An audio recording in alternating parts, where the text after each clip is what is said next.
My name is Cameron Menzies, and 18 months ago I suffered a stroke. At the same time I was thinking of building a boat. The stroke gave me an opportunity to have some time on my hands. I really had no knowledge of what strokes were and what to look for. So I'd just come back from a job interview and I was just checking a few things on the email on my computer, and I wasn't sure whether I'd fallen asleep or not, but I just sort of felt a real tightness in my hand. We had a few plans sort of over the weekend. I was just like, oh, he'll be fine by next week. I had no idea that it was actually a stroke. So the initial thing was just shock, I suppose, that that's what it was. Well, I guess my partner, Jazz,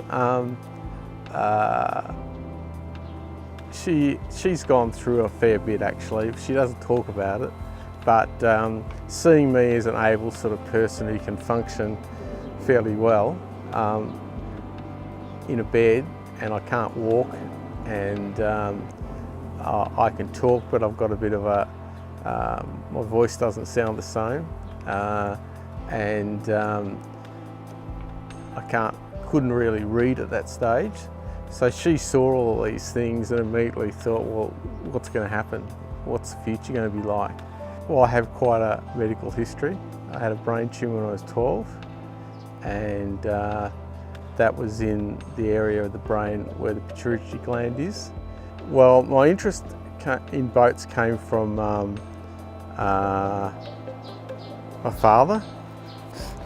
On a Saturday afternoon, he used to finish work and then go and sail his boat at the local yacht club, and I was given money for, I think, a pie and a drink, and I was left in the boatyard to occupy myself. Pressure's on to get it finished. Yeah.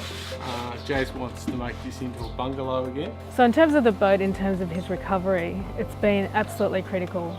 I've actually said to people that if it wasn't for the boat, I think that it would have been much more difficult mentally to adjust to, mentally and physically, because he had something to do.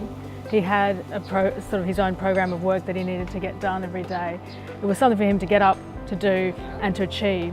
And I think without that, he would have really struggled. The doctors have even commented that it has helped him physically as well, because the balance part of it, you know, trying to balance on a half-built boat, trying to get into small places, trying to use your hands in fiddly little areas meant that the dexterity probably came back sooner than it might have otherwise. If I had to get out of there doing something to get a tool, yeah, I had to walk over those frames, yeah, and then get over the back there. Yeah.